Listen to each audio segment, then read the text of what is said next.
Hi, my name's Phil. I like talking about politics, and in this video I'll be going over my thoughts about PMQs again, where despite most of it giving off fairly united vibes, we still ended up with a Tory MP completely ruining the attempt at any measured responses by stoking xenophobic rhetoric, which Rishi Sunak did not even attempt to take the edge off. But first, if you'd like to be notified of daily news and politics, please subscribe to the channel. So the main topic of the day was, predictably enough, the ongoing humanitarian travesty that is the war between Israel and Hamas, with thousands of innocents on both sides now having paid for the murder games between the opposing loonies with their lives.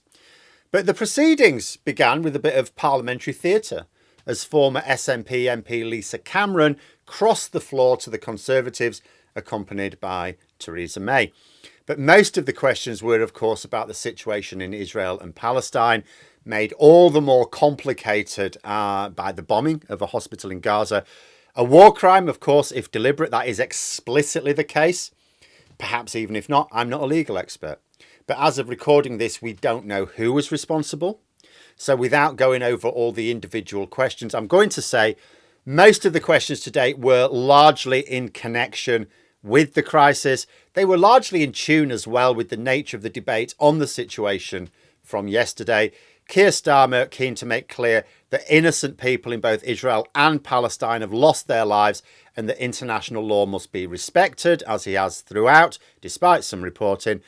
Sunak, to be fair, said nothing to suggest his government's position was much different.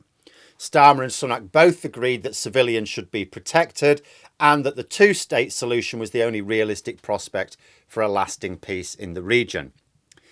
But there are things unsaid which are worrying. Stephen Flynn, for example, of the SNP, asked about offering refuge to some people from Gaza. Sunak replied that we were offering humanitarian aid. But this is exactly, it's like the initial stage of the Ukraine war, where Boris Johnson as Prime Minister then was doing the same thing. European countries were offering easy passage for refugees, but the UK refused. Instead, saying, oh, no, we're paying. Thinking we could just throw a few quid at the problem and that would be fine. Eventually, of course, we did open up a sort of refugee scheme for people from Ukraine. Except in this case, the government have made a big song and dance about helping refugees from Israel. So why not Palestine as well? Especially as there is, if anything, greater need. You know, where I've had a major problem with Sunak is he's been putting the emphasis on Israel minimising civilian losses. That's what he keeps talking about. That's the phrase that keeps coming up. Minimising civilian losses, not obeying international law. Now, that's too subjective. What is minimising civilian losses? Particularly to a nutter like Benjamin Netanyahu. If you say obey international law, that is clearer cut. Even though there's a lot of reckless commentators on both sides labelling everything they don't like as a war crime, as they always do, the fact is there is a defined set of war crimes. They exist and they represent understandable boundaries. Another problem I've had with too many Conservatives, by no means all, I must emphasise, is the focus on the anti-Semitic attacks in Britain at the exclusion of Islamophobic behaviour. Starmer pointed out that there has also been a surge in Islamophobia. The rise of anti-Semitism is absolutely real, and it needs politicians to really stand with Jewish communities on this, because there have been attacks on Jewish businesses and schools. There have been no attacks on Arab or Muslim businesses or schools, for example. There was a huge demonstration in support of the civilians who are about to suffer reprisals in Gaza, not a sausage for those murdered and tortured in Israel.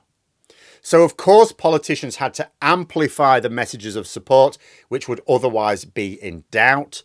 So anyone who thinks it's sort of one-sided, it's like, you know, look at what's going on. But this is not Russia against Ukraine. This is not one-sided where it's bloody obvious whose side you should be on. And yet some of the people piping up about this can't even get that right. It's one group of megalomaniacs against another. And neither of them gives a shit about anyone, not least their own people. And my real concern for the UK is that the right wing are really stoking this wave of Islamophobia. Like, you take the pro-Palestine demonstration at the weekend, characterised as pro-Hamas or anti-Israel. Now, for the vast majority in attendance, no evidence that it was either. Yes, there were small groups who were supporting the murders. Deal with them. You would no more blame the entire gathering for a few fringe nutters than you would blame the entire UK for Harold Shipman. And despite the generally measured tone of both questions and answers, because although Sunak put little emphasis on international law, though he did some, he did not contradict the idea that Israel should be bound by the law. Where it all went horribly wrong was later on a backbench Tory MP, a red wall Tory representing Hartlepool, decided to amplify some right-wing hate speech that's going around at the moment. Now, there are a number of very dangerous lunatics on social media trying to leverage this crisis for their anti-asylum cause.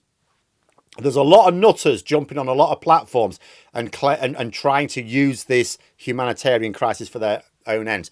But in this particular case, some using it for their anti-asylum rhetoric.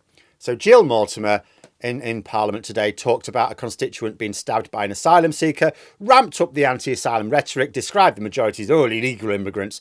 I want them out of Hartlepool, she said. A stupid enough thing to say at any time, especially when our media, they're all over any attack perpetrated by a refugee. But the same attack perpetrated by White Britain, no, that's not newsworthy. It creates a distorted view of crime in people's minds. But to do so at a time of heightened tensions within communities and a rise of Islamophobia as well, incredibly dangerous. Sunak really needs to take the edge out of this question. Failed to do so. He just said that the government's trying to stop illegal migration. What should have happened here really is that the Tory whip should have made it clear to their MPs this was not an opportunity to push culture wars. Not today. Not today, ladies and gentlemen. And if they did it anyway, Sunak should have taken the sting out of the questions. I get he's under pressure. I get he can't afford to piss off a backbencher who might then just write a letter calling for a confidence vote in him. But when you're in a warehouse full of fireworks covered in petrol, that is not the time to play with matches. You know, there are some on the right wing that are praying for a terrorist attack right now. Oh, they'll feign outrage if it happens. Absolutely feign outrage, but they're praying for it. They're desperate for it. It's not just the Middle East which has genocidal nutters stirring things up, you know. They're everywhere. We used to have governments who at least disowned them. Now we don't even have a government who will disown a parliamentary candidate for telling voters to F off. Rishi Sunak was asked about the comments made by the Tory candidate for Tamworth by-election, which I talked about in the first video today, where he was very abusive about families struggling to make ends meet. Sunak was asked if he would condemn the comments. He said that he would not. Worse, he actually endorsed the comment. You would think at the very least, the standard political response to that, because you don't want to shaft your own candidate, vital election coming up. You would at least go, oh, it was a few years ago. They'd had a few, you know what I mean? They don't really mean it. No, he endorsed the comment. So Sunak has now officially said that he is happy for that offensive chart to reflect what the overall Conservative Party stand for. Absolutely incredible. So despite the careful use of language during the debate yesterday in most of the questions today, Rishi Sunak remains fundamentally the same.